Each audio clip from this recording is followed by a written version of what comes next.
मैं कुछ बात करूंगी यूनान कश्ती हादसे के हवाले से। गुज़िश्ता दिनों ये वाक़या हादसा पेश आया जिसमें अब तक 82 लाशें निकाली जा चुकी हैं। मज़ीद ऑपरेशन का दायरा भी वसी कर दिया गया है। सवाल नाज़रीन सबके ज़हनों में ये है कि आखिर आज का नौजवान मौजूदा हालात में इतना मायूस क्यों हो गया है कि वो मस्बत सोच के साथ हालात का मुकाबला नहीं करना चाहता, बल्कि वो शॉर्टकट तलाश करता है कि रोज़गार कमाने के लिए बाहर चला जाऊँ, वहाँ पर डॉलर्स में कमाऊँगा, यहाँ पे पैसे ज़्यादा बनेंगे तो मैं वो काम जल्दी कर लूँगा जिसमें मुझे यहाँ एटलीस्ट करने में वक्त लगेगा। तो ये जो हमारी मेंटल हेल्थ है, क्या हमारे नौजवान इसके इश्यूज़ का सामना कर रहे हैं? इसी पर बात करने के लिए मोटिवेशनल स्पीकर हैं उमर जालियावाला, वो हमें ज्वाइन कर चुके हैं। उमर साहब, बहुत शुक्रिया आपके वक्त का।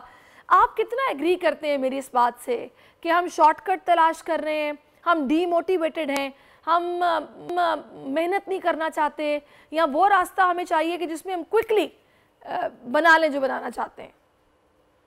जी, सिर्फ हम नहीं बल्कि ये इंसान शॉर्टकट जहाँ उसको नज़र आता है कि मैं आसानी से हासिल कर सकता हूँ, आप जानती हैं कि वो उस रास्ते पे जाते हैं। इन नौजवानों की जो आप बात कर रही हैं, जिन इलाकों से आप ख़ास देखें, कुछ इलाकों में तो ऐसी बड़ी हवेलियाँ हैं, ऐसे बड़े घर हैं, जो कि उन लोगों ने बनाए, जो कि उनके दरमियान से बाहर चले गए। किसी भी तरीके से कोई गवर्नमेंट प्रोग्राम या डंगी लगा के ही बाहर चले गए और फिर उन्होंने वहाँ पे जो कमाया, ज़ाहिर है वो जब पाकिस्तान में लगाते हैं तो वो बहुत शाहाना नज़र आता है। तो दिमाग में रेफरेंस जो बनता है कि अच्छा मैं बड़ा कैसे बन सकता हूँ, मेरे इलाके के सारे बड़े घर वाले कौन लोग हैं, तो एक तो ये रास्ता, दूसरा फैमिली प्रेशर्स भी होते हैं कि फैमिलीज भी कहीं ना कहीं ये ख्वाब कि हमारे दरमियान में से कोई एक ये कुर्बानी दे दे, तो ये अलग एक प्रेशर रखता है। नंबर 3, आप जानती हैं कुछ लोग क्योंकि तालीम नहीं रखते हाँ हमारे जी। यहाँ पे ऐसे इलाकों में, फिर उनको अपॉर्चुनिटी नज़र नहीं आती अपने सामने, और नज़र आती है तो अच्छा मैं इतना कमा लूँगा तो भी क्या हो जाएगा, वो उस साइकिल से बाहर निकलने का कोई तरीका नहीं देख पा रहे होते, और ये एक तरीका नज़र आता है कि शायद मुमकिन हो जाए। तो यकीनन ये सारे प्रेशर्स बिल्डअप होते हैं, फिर ओवरऑल हमारा हालात ऐसे नेगेटिव रहे हैं। रिसेंट जो पॉलिटिकल हालात हैं कि बड़े-बड़े जो तालीमी लोग हैं, जो क्यों काम है, वो भी अपना काम बाहर मूव करने का सोच रहे हैं। तो आप जानती हैं कि फिर जनरल तबके के ऊपर ये कैसे इम्पैक्ट कर रहे हैं हालात। अच्छा अच्छा, मुझे उमर साहब एक बात बताइएगा, अभी जो आजकल के नौजवान में एक मायूसी, एक सुस्ती है, जो मेरा ये ख्याल है कि इससे पहले वाली जनरेशन में नहीं थी। बड़े एक्टिव थे नौजवान, मतलब मैं अगर अपनी ही बात करूं तो मुझ में जितनी फुर्ती थी वो मैं आजकल की नस्ल में नहीं देख रही। अब मोबाइल्स ने हमें मार दिया है कि हम एक जगह पे बैठ के स्क्रॉल कर रहे हैं, पूरी दुनिया देख रहे हैं, हमें ये फुर्सत नहीं है कि हमारा ध्यानों के साथ घर में हो क्या रहा है, हमारे पेरेंट्स क्या कर रहे हैं, बहन भाई क्या कर रहे हैं, उनके साथ टाइम स्पेंड करना हमने जी। छोड़ दिया है। इस मोबाइल पे ही है बस जो कुछ है। इसने कितना खराब किया है? देखिए, 2 ज़ाविये हैं इस पे। एक तो जो आप जो कह रही हैं कि फुर्ती नहीं है, तो मैं आपके साथ हूँ बिल्कुल। आपकी जनरेशन में अपने लिहाज से अब ये कहता हूँ कि हम जितना काम जब हमने ग्रेजुएट किया, उस वक़्त हम जो मुशक्कत करने के लिए तैयार थे, जितना हमारे अंदर झुकाव था और उस्तादों की तलाश थी, वो नहीं नज़र आती, लेकिन एक अलग तरह की फुर्ती है भी, जो उसी मोबाइल की वजह से उनके पास है। आप अगर यूथ ग्रुप के साथ एक काम करें, तो वो ये सलाहियत रखते हैं कि वो थोड़े से जमा हों और इतना घंटा उनको दें, वो ऐसा पैगाम बना सकते हैं जो पूरे मुल्क में सुनाई दे। ऐसा पैगाम शूट कर सकते हैं, रिकॉर्ड कर सकते हैं, क्रिएट कर सकते हैं। तो आप देखें कि उसी डिजिटल की वजह से एम्पावर्ड भी हैं। आप घर के लोग जाते हैं नहीं, इतनी ये तो दूर से, इस्तेमाल है बहुत ना, ये वक़्त भी छुरी लगाते है, हैं, पैसे भी इससे आप लगाते काट हैं, भी सकते वो हैं। सामान लाने के लिए, जो जवान लोग ऐप्स के थ्रू, मुख्तलिफ सर्विसेज़ के थ्रू। तो मैं थोड़ा-सा नौजवानों को हमेशा एडमायर करता हूँ, और जिस जनरेशन में जैसे आप जब आईं, तो आपने भी यकीनन थोड़ा मुख्तलिफ किया होगा कंपेयर टू आपके पेरेंट्स। अब आते हैं कि क्या चैलेंजेस हैं। देखिए, हर जनरेशन उन मसाइल और वसाइल साथ-साथ चलते हैं ना, तो वसाइल जहाँ पे आए तो मसाइल क्या-क्या आए हैं कि हम ये सारी ऐप्स, ये हमारा मोबाइल, जो भी हम टेक्नोलॉजी यूज़ कर रहे हैं, ये डिज़ाइन्ड है कि हम ज़्यादा से ज़्यादा एंगेज रखें।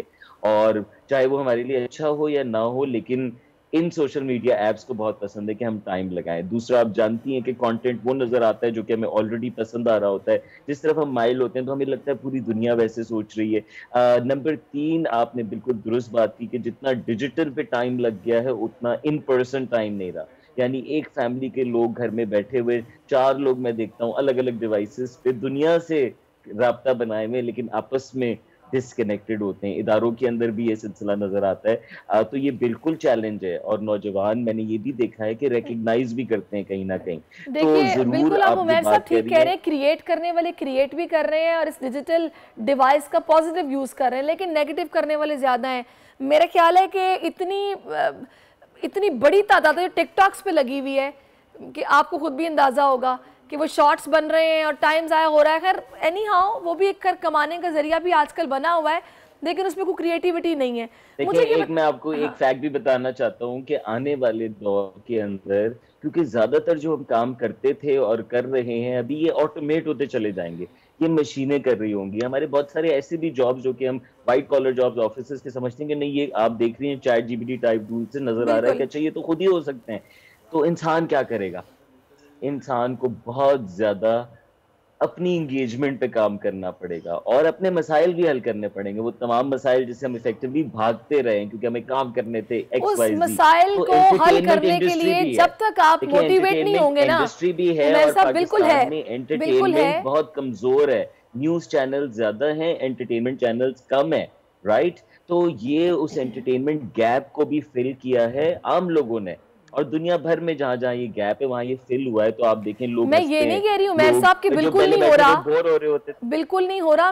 मेरा सवाल आपसे सारी बातों में ये है कि ज्यादा तादाद उन लोगों की है जो नेगेटिव यूज कर रहे हैं। मैं आपसे ये पूछना चाह रही हूँ कि वो लोग जो इस नेगेटिविटी का शिकार हैं और डीमोटिवेटेड भी हैं कि वो ये चाहते हैं कि बस वो लेटे रहे, स्क्रॉल करें और बस सही यहीं पे सारे काम हो जाएं, उन्हें खुद को हिलाना ना पड़े, वो कैसे मोटिवेट होंगे और पेरेंट्स का क्या किरदार है इसमें? जी, मैं उनको मोटिवेट करने के लिए एक खतरनाक बात आपको ये बताना चाहूंगा कि आप जो चीज फोन पे देख के जब मजे ले लेते हैं वर्सेस आप असल में करते हैं, दिमाग को मजा चाहिए, और बाज लोग सिर्फ सोशल मीडिया पे मजे ले रहे हैं हर चीज के। जिंदगी कैसी वो दूसरों की जिंदगियां देख के वो हार्मोन्स, केमिकल्स, जिस तरह हम फिल्मों देख के वो इमोशंस फील करते थे तो लोग ये कर रहे हैं। लेकिन डाउन साइड क्या है कि सालों गुजर जाएंगे, आप दिन रात यूट्यूब पे लगा सकते हैं, रोजाना इतना कंटेंट आता है कि पूरा साल आप देखते रहें। तो आप बिल्कुल दुरुस्त कह रही है कि मैं लेटा पड़ा रहा हूँ, लेकिन मेरी जिंदगी कैसे तब्दील होगी, मैं बेहतर कैसे कमाऊंगा? वो अल्लाह जिसने मुझे कहा हुआ है कि मैं कदम बढ़ाऊं, मैं तो कदम छोड़ के लेटा हुआ हूँ, पड़ा हुआ हूँ, तो मेरे हालात नहीं बदलेंगे। और मैं बिल्कुल आप सही कह रहे हैं उमैर जालियावाला, साल तक बढ़ाता रहूंगा क्योंकि वो स्ट्रेस बढ़ेगा, मेरी उम्र बढ़ जाएगी। सही, बहुत शुक्रिया आपका उमैर जालियावाला, आप हमारे साथ रहे और आपने बड़ी ज़बरदस्त बातें इस पर की हैं। जाहिर है कुछ करने के लिए कदम ही बढ़ाना पड़ता है, लेटे लेटे कुछ नहीं होता, ये हमें समझने की ज़रूरत है। ये मोबाइल है, ये इसका इस्तेमाल जितना ज़्यादा आप करेंगे हेल्थ वाइज बहुत इश्यूज़ होंगे और वक्त आपका ज़ाया होगा जो कि बहुत कीमती है। घड़ी वापस नहीं आ सकती, मतलब वक्त पीछे नहीं जा सकता, बस वो चला जाता है। फिर इस चीज़ को समझें।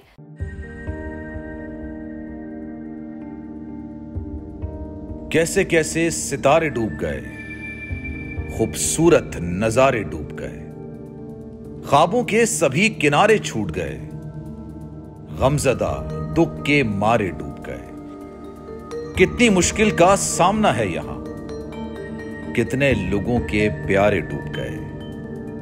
आओ मिलकर करें मदद सबकी, जिनके सारे सहारे डूब गए।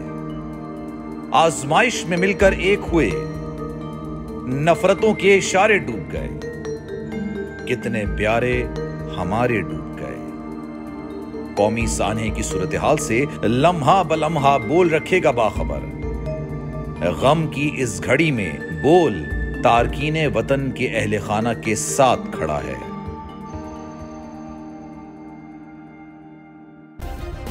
सब्सक्राइब करें और बेल दबाएं ताकि कोई खबर रह न जाए।